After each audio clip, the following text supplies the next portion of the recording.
This hymn is a tremendous hymn as far as its explanation of who God is. Obviously, the message is there. A true friend. All our needs and sorrows bear. We'll bring it to the Lord in prayer. He cares. He sustains. I don't know about you, but how many times we fail to really realize what a friend we do have in the Lord.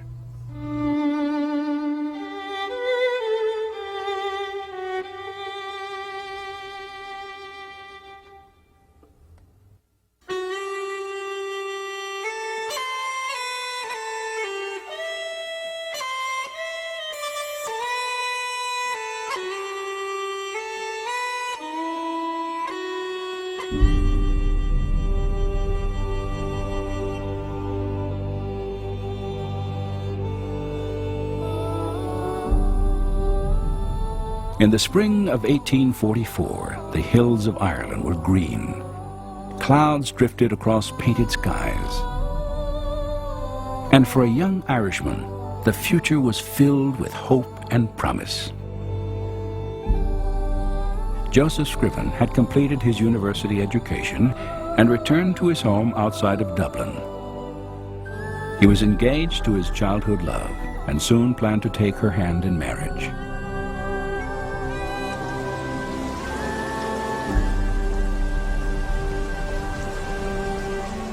On the day before their wedding, Scriven's fiancée rode out to meet him along the banks of the River Bann.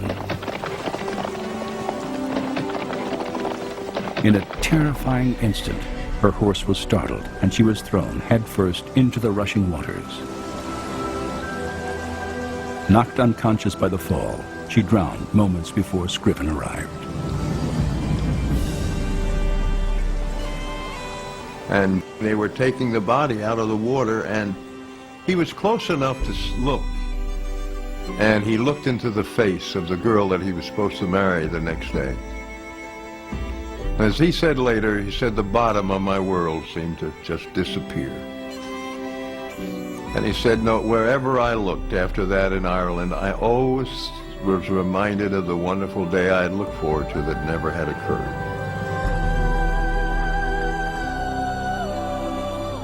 Emotionally shattered by the death of his love, Joseph Scriven turned to God for consolation and guidance.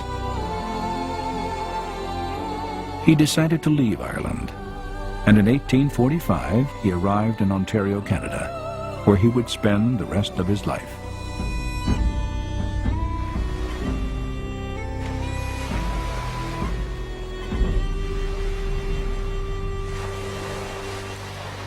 Scriven settled near the town of Port Hope, on the shores of Lake Ontario. There he committed himself to the ideals of Christ's Sermon on the Mount, devoting his life to helping others in need.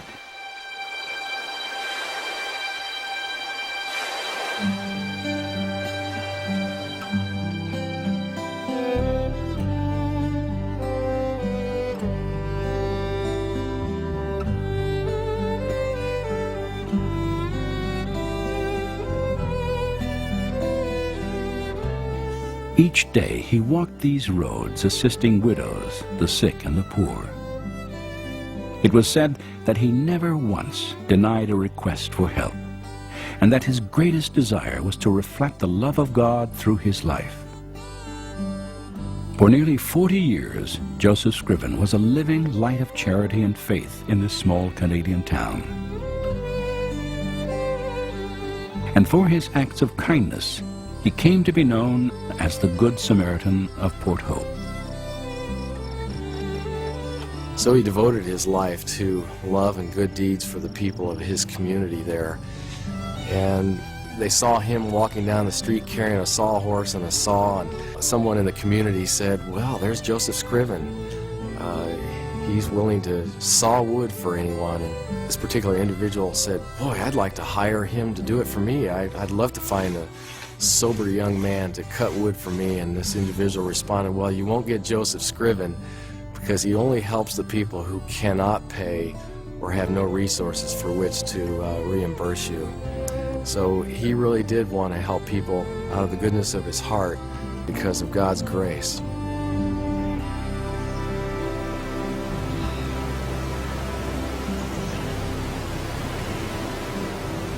Joseph Scriven spent many years tutoring the children of Robert Pengelly, a retired British sea captain.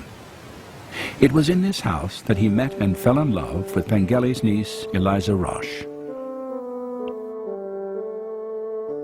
They were to be married in the spring of 1854, yet only weeks before their wedding, tragedy struck Scriven's life for a second time. Eliza Roche became ill with pneumonia. Despite Joseph's vigilant care, she died at the age of 23.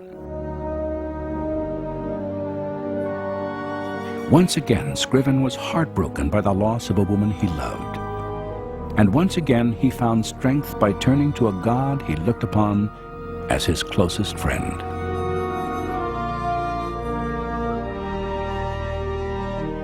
The following year, he wrote a poem to his mother in Ireland. His words described this extraordinary friendship that had given him purpose and hope in the face of devastating pain.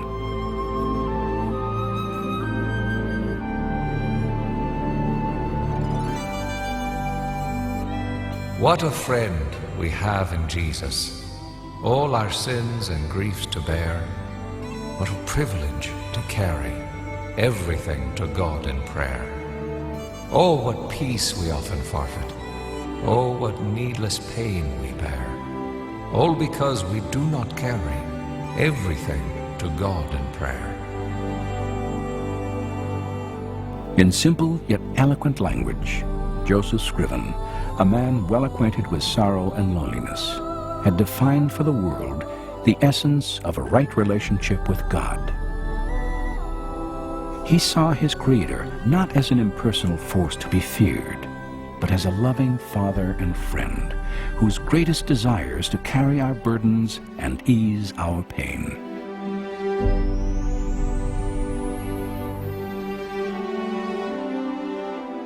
For the rest of his life, Scriven would continue to demonstrate his faith throughout Port Hope.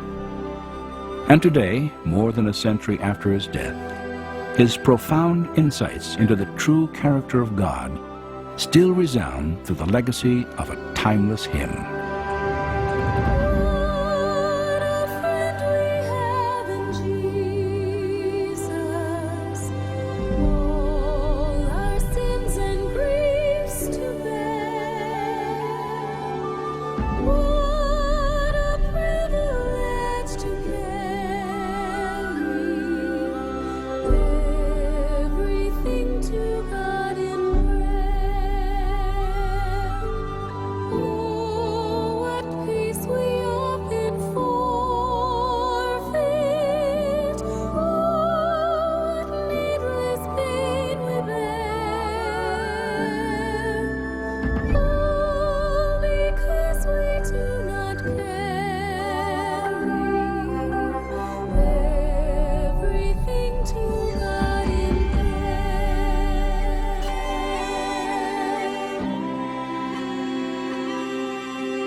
Joseph Scriven's poem was first published anonymously.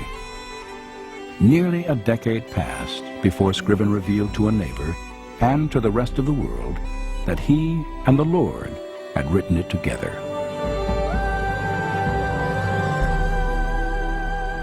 Today, What a Friend We Have in Jesus stands among the most beloved hymns ever penned. And outside of Port Hope, a monument commemorates the life and work of a humble yet remarkable man who trusted God with the deepest burdens of his life and walked with him as his friend.